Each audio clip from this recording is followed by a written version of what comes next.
All right. Our next speaker probably needs no introduction, but please welcome Danny Ryan, one of the EF researchers, and I think one of the leaders of the merge that led us all through the merge here. So welcome.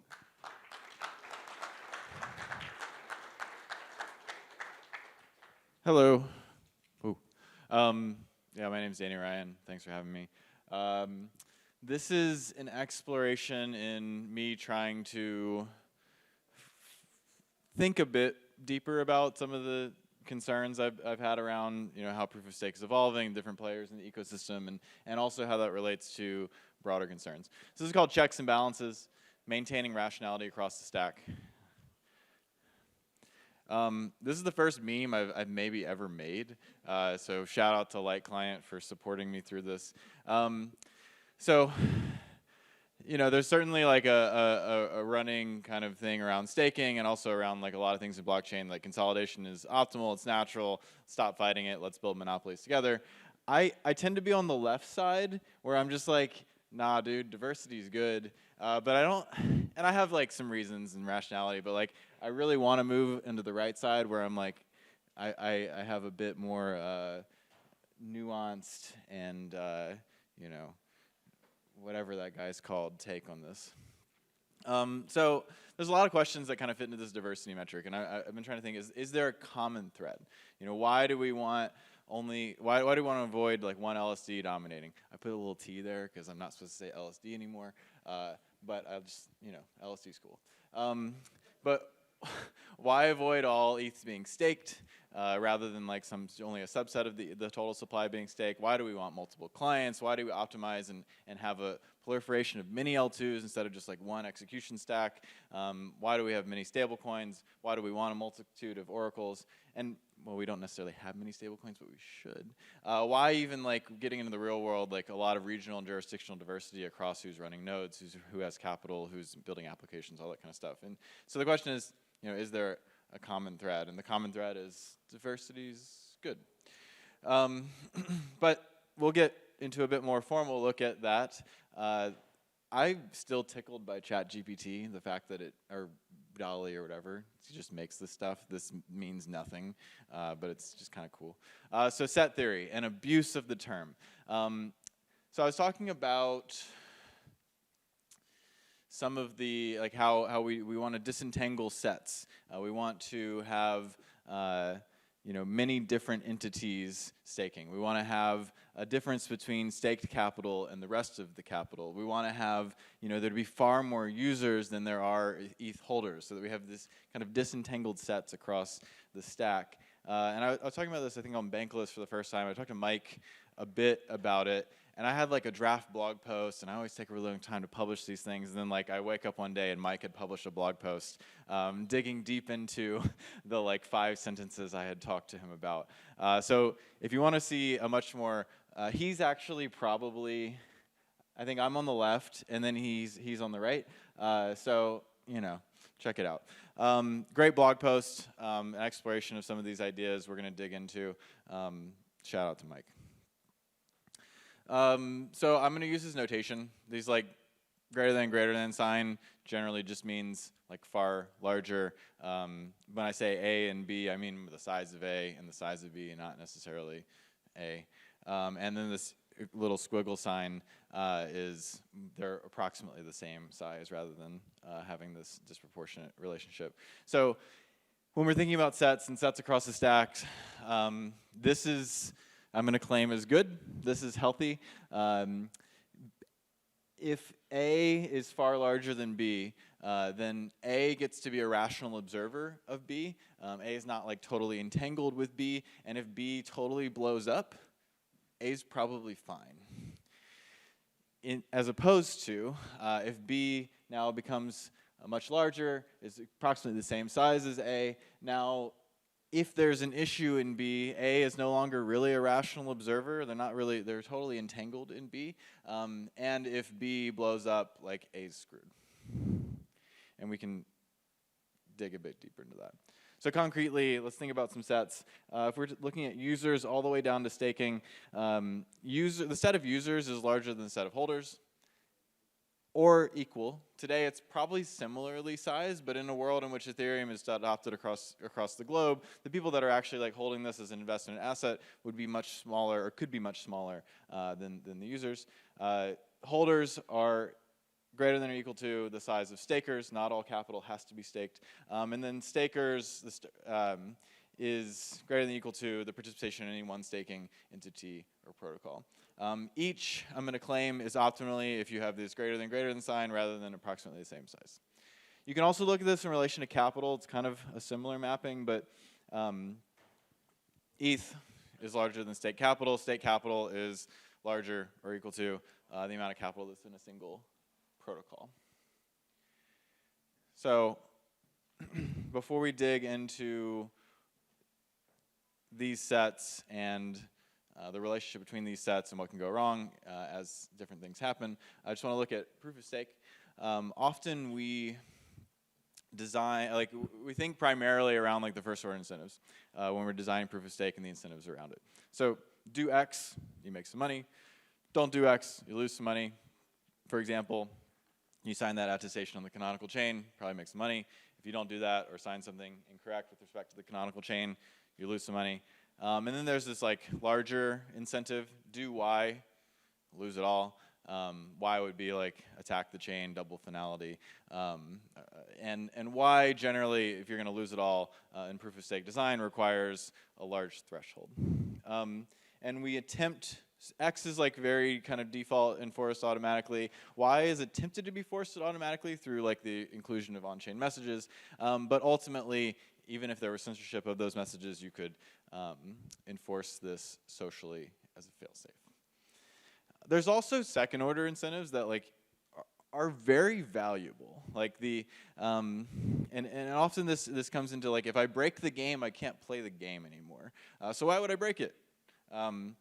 And it's valuable. It keeps people in line. Like people are thinking not just about like the money they're going to make on this block. They're thinking about like the logistics of the company they have that's built around this thing. They're thinking about like the real world impact of like making some of these decisions, and like that's important. It's valuable to like keep a tighter bound on the first order equilibrium. But it ultimately kind of gets to like trust me, you know. So if you're relying entirely on second order incentives, it's not your best outcome for your blockchain. You really want to have these first order incentives to be primary and these second order incentives to really be shoring it up. So let's take a look at how we're going to look specifically at like ETH, staked capital, all ETH, staked capital, and then like staking entities in relation to that, and how these sets can exist in likely degenerate ways. So if all of staked capital is approximately the capital allocated to a single pool or entity, but it's much smaller than all of ETH, you would get something that looks like this. And those are emojis render differently in other places. Okay, so failure in staking, as long as this like, yellow circle is much smaller than the white circle, is not going to be terribly systemic to Ethereum. Like if shit blows up, we can probably pick up the pieces. And ETH holders and potential users are a much larger set than what's going on in staking, and so they get to be a rational observer. They get to be that kind of like social failsafe and help in the event that staking is like totally degenerated. And again, this is a bad situation. Like let's see, we have a single entity that's dominating staking. One of the things that we really lose here is those first order incentives kind of go out the window.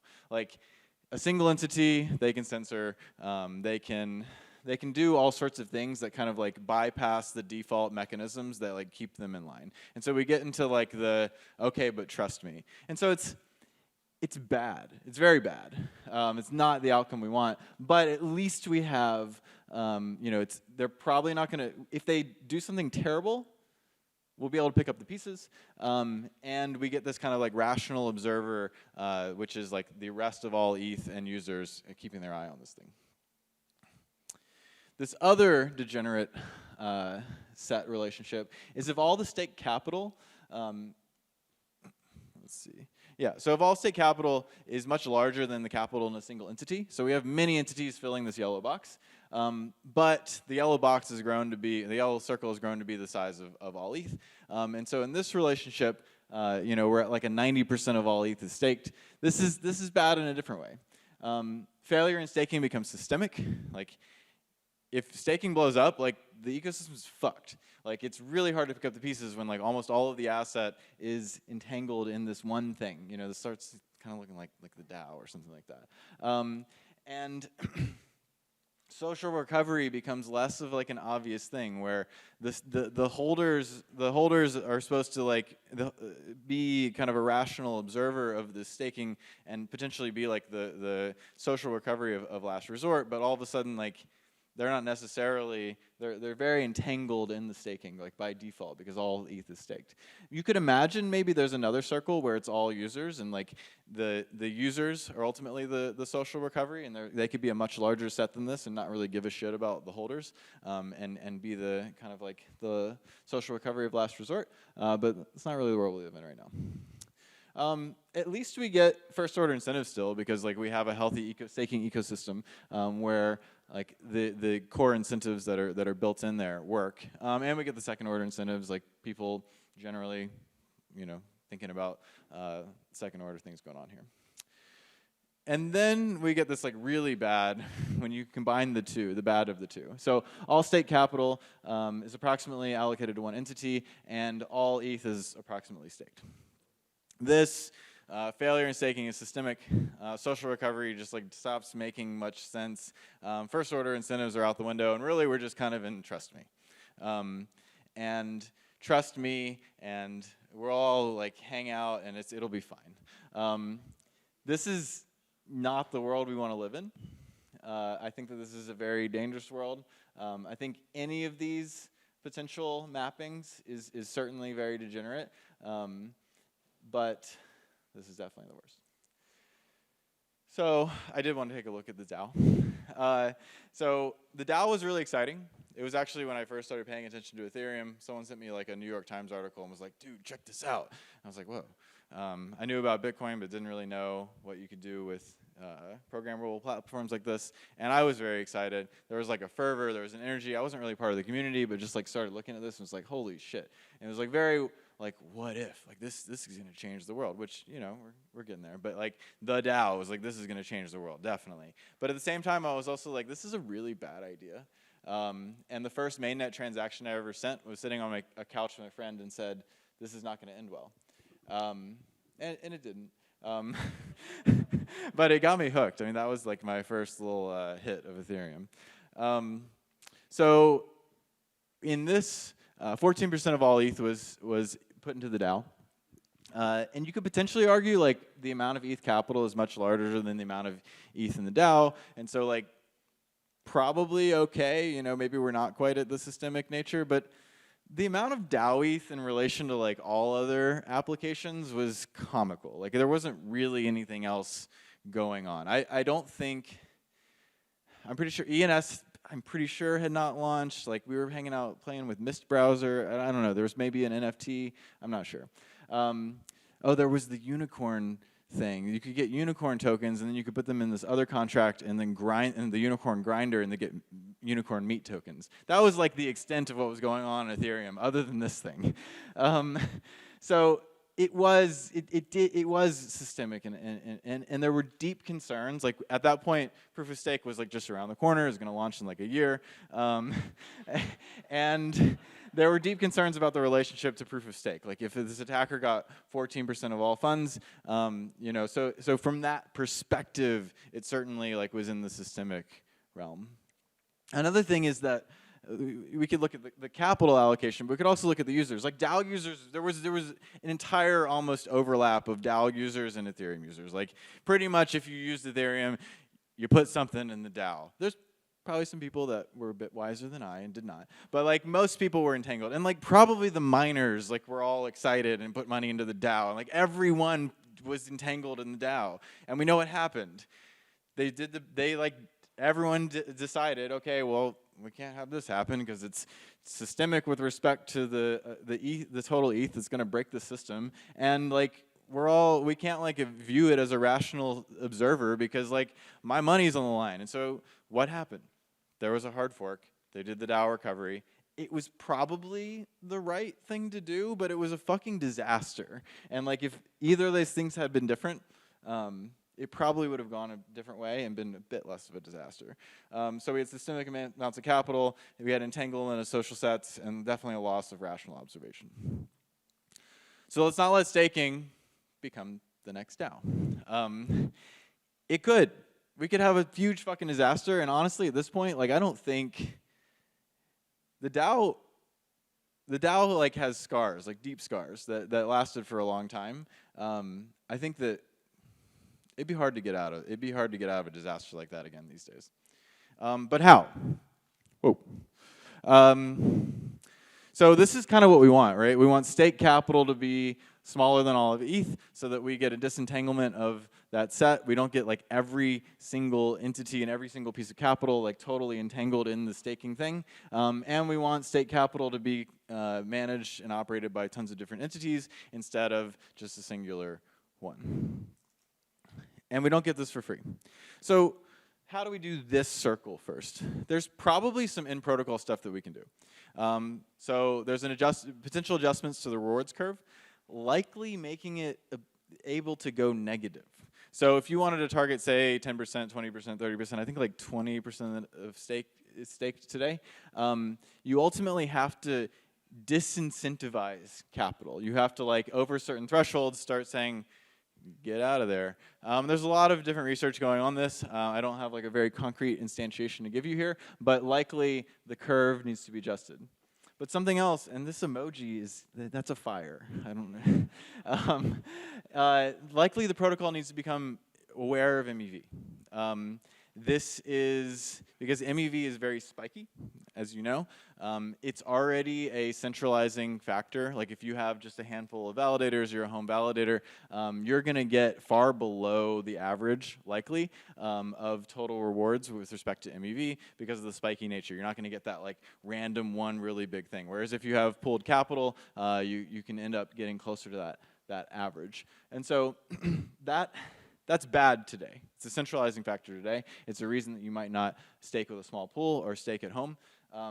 But you can at least like get some amount, as long as we don't have this like negative issuance curve. You're going to get some amount, and you can be altruistic and like not quite get as much money as if you pulled your capital. Whereas if we can have a negative issuance curve, like there's no way you get the altruistic player who's going to show up and be like, yeah, I'll take negative 3% a year.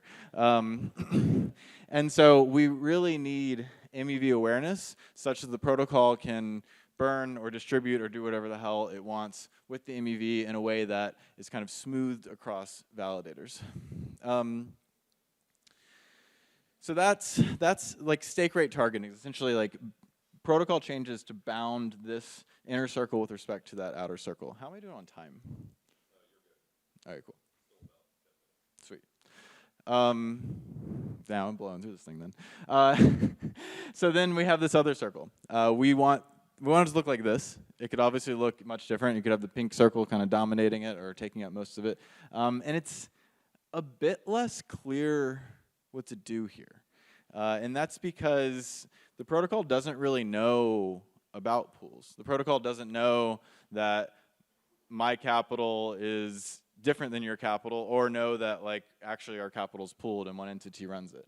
And so it's much more difficult. I think one thing that could be valuable here is simpler and faster reallocations.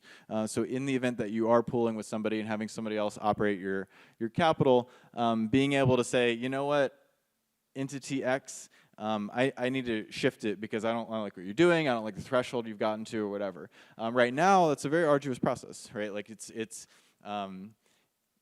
you have to exit, go through the queue, and like even when the queues are pretty empty as they are today, this is still like on the order of probably many days or a week to like get the capital out, put the capital back in, and reallocate. And that's, takes time. Time is money. So potentially simpler and faster reallocations could be a good thing. This is something that is native in proof of work. Sorry, yes, there's a couple things that are nice in proof of work. But if you're pooling your capital is mining mining rigs with some pool, it's usually pretty easy and quick to just point to somebody else. So I think that's something to consider. It's not, you don't get it for free. There's going to be some trade-offs there, because the reason that these exit queues and things exist is inherent to kind of like the nothing is stake problem with proof of stake. But I think there's definitely some good R&D to do here. Then I have some question marks, because like there might be something to figure out here. This is a hard problem, and there might be some protocol changes that really help us here. But the intuition is it's hard. It's hard, and it's hard because you can't like distinguish these entities. But there's a lot of other things you can do. You know, we got better competition. We got more product differentiation. There can be more operators, more regional and jurisdictional diversity. Risk-aware capital allocators. It's actually interesting. I got word that like someone was talking to like Wall Street people, and I never talk to Wall Street people, but I always talk to people that talk to Wall Street people, and they're like very, very aware of the 1/3 threshold and like it being very important. And I was like, oh, cool. It's nice that they're actually maybe kind of are beginning to understand these protocols and risks. So you know, risk-aware capital allocators and self-limiting, I think are all very important things. And I think we're doing a decent job on some of these. I think like the amount of competition and product differentiation coming out and different staking protocols and products is like really exciting. But we'll see. On the self-limiting thing, like this isn't a new idea. This is something that you can go back to 2014, ghash.io. They exceeded 50% in Bitcoin mining. And it was like, the sky was falling, like it was a disaster. Like the Bitcoin community was like, we need to make a committee of miners to be watchdogs. And then Ghash was like, we'll just self-limit, which, you know, kind of worked. And in proof of work mining, we've seen this across Bitcoin and across Ethereum in many ways. Like the people are very conscious of these thresholds, and they don't want to exceed them because they do care about the second order incentive. And so self-limiting is kind of like a meta use. It's like pre-commitment to the second order incentive so you can maintain the first order as dominant.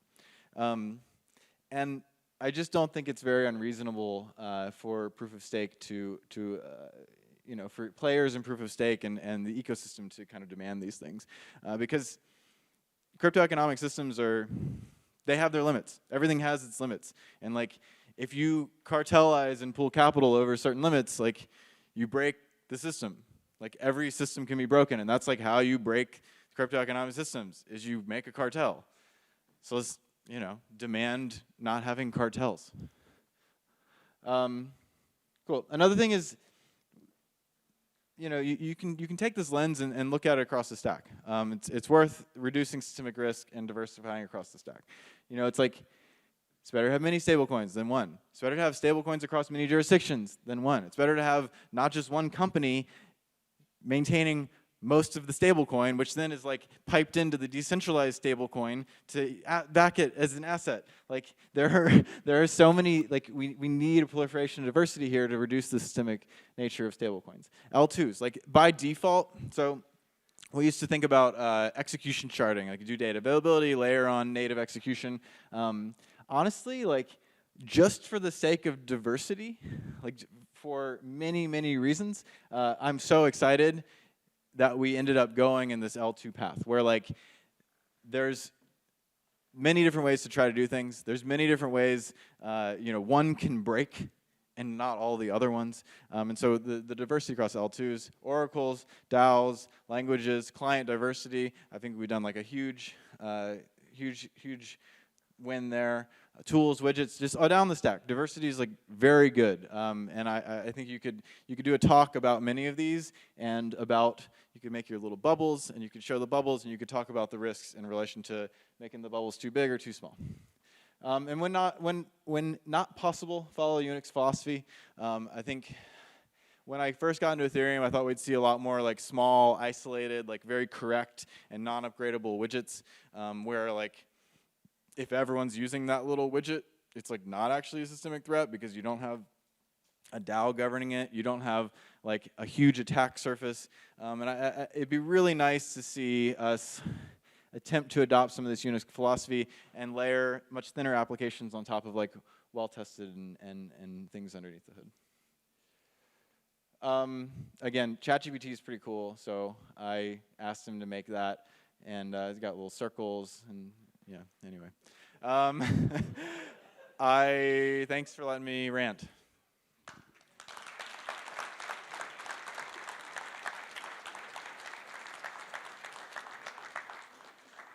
We have time for about 1 or 2 questions.